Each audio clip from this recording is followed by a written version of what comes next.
Hello, my name's Simon Fryer.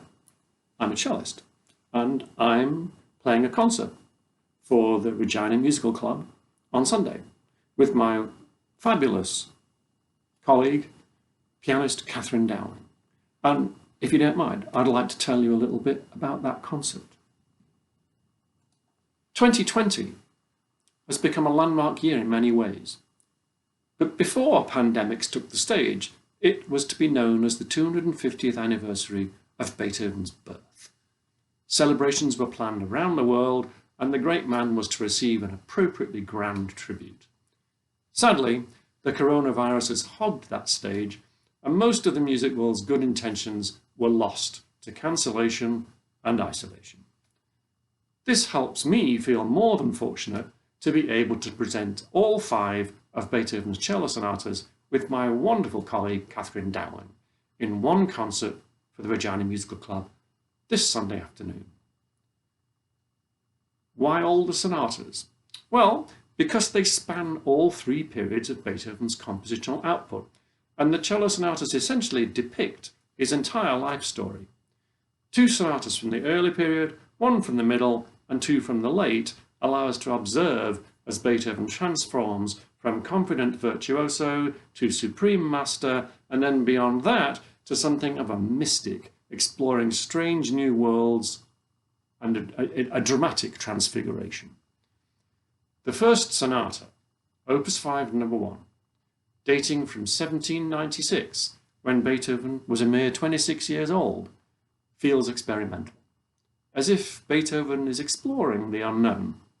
In fact, it is a new world. Beethoven was practically inventing the medium as he wrote. This is the first major cello sonata with a written out keyboard part, and quite a keyboard part it is too, a vehicle for Beethoven the performer.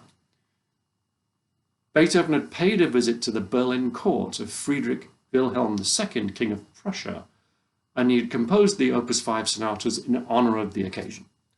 The king was himself a famous and accomplished cellist, and employed at his court 2 of the greatest French cellists, the brothers Jean-Pierre and Jean-Louis Duport. It is not known with which of the brothers Beethoven performed these sonatas, but it may very well have been both. The first sonata, F major, is almost like a concerto for the 2 instruments, even unusually including a cadenza for both instruments in the vivacious allegro, emphasizing its concertante nature. The end of the extrovert final rondo dissolves into a poetic sunset, out of which we are abruptly jolted and hustled away towards a noisy conclusion. This could be a vivid reminder of one of Beethoven's apparently favorite tricks as a performer. He would reduce his listeners to tears with the beauty of his improvisations, and then he would suddenly burst into loud laughter. Different times, I think.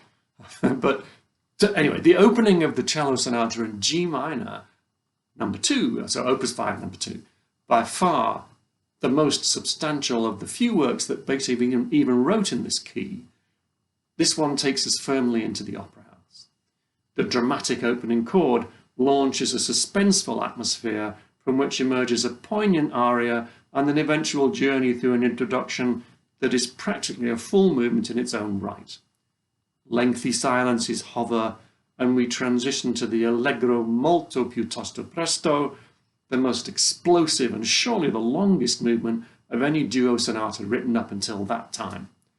The opera continues in the last movement, another rondo, where from the opening notes, humour rules. The composer-performer stretches out his material with mischievous glee, reprising every possible section. The third sonata, in A major, Opus 69, inhabits a very different world. Dedicated to another cello-playing aristocratic patron of Beethoven's, Baron von Glichenstein, and premiered by Nicholas Kraft, the sonata was completed in 1808, making it a close contemporary of the 5th and 6th symphonies. This work, perhaps the most popular of all cello sonatas, is the creation of a grand master at the very height of his powers. Beethoven, by this time plagued by increasing deafness, had given up his life as a virtuoso to concentrate solely on composition. For his third effort in this genre, Beethoven set himself the challenge of writing a truly equal duo sonata, all the material being equally adaptable for either instrument. The result is a triumph. Beethoven once again incorporates a sense of exploration into the opening of this work. The cello, as if to establish its new equal role, begins alone, posing a graceful question. This is taken up by the piano and repeated with the voices reversed. The concluding flourishes for both instruments give the impression of an unfinished sentence. We have to wait until the end of the movement for its completion. And there is certainly drama here, but overall the abiding impression is one of serenity and lyricism. The second movement appears as a forceful double scherzo, a form Beethoven was particularly drawn to at this time. We hear the scherzo section therefore 3 times, and the middle trio section twice. The ensuing adagio cantabile appears to promise a full slow movement, but within 14 bars, Beethoven apparently changes his mind and whirls us into the dazzlingly sunny Allegro vivace. In the last 2 sonatas, Beethoven takes us to a world undreamt of before. 1815, the world of late Beethoven. Increasingly isolated from the society in which he lived, Beethoven had withdrawn into an art that made no attempt to pander to the concert-going public. This is the purest of music, profoundly compressed, free of any unnecessary notes. These works are roughly half the length of the Opus 5 sonatas. The sonata in C major, 102 number 1, displays a concentration of material new even for Beethoven. The principal themes all derive from the cello's opening phrase, and right up until the sonata's final statement, this deeply organic approach unifies the work in an extraordinarily powerful way. The D major sonata, 102 number 2, is the last in the series, and it presents for the first time in the cycle a regular 3-movement sonata, the customary fast, slow, fast sequence. That, however, is where normality ends. Right from the audacious opening, we know that this is to be a major statement. The Allegro con brio precedes the only full slow movement in any of the 5 sonatas. This prayer-like chant leaves us at the close of the movement on the brink of a question. But this time, Beethoven gives us for a finale a powerful fugue, the first of the great fugues that were to become a regular feature of his late works. The conclusion of the fugue is exultant. We can feel the triumph of man over adversity. This is surely Beethoven's story. It's interesting to note, from the history of the sonatas, how few cellists gained Beethoven's trust.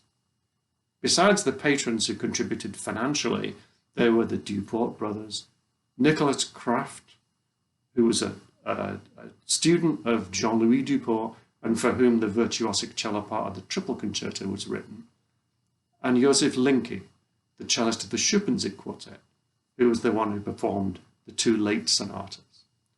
Although these were all great cellists, Beethoven was never persuaded to write a solo concerto, and there are various stories why that would have been.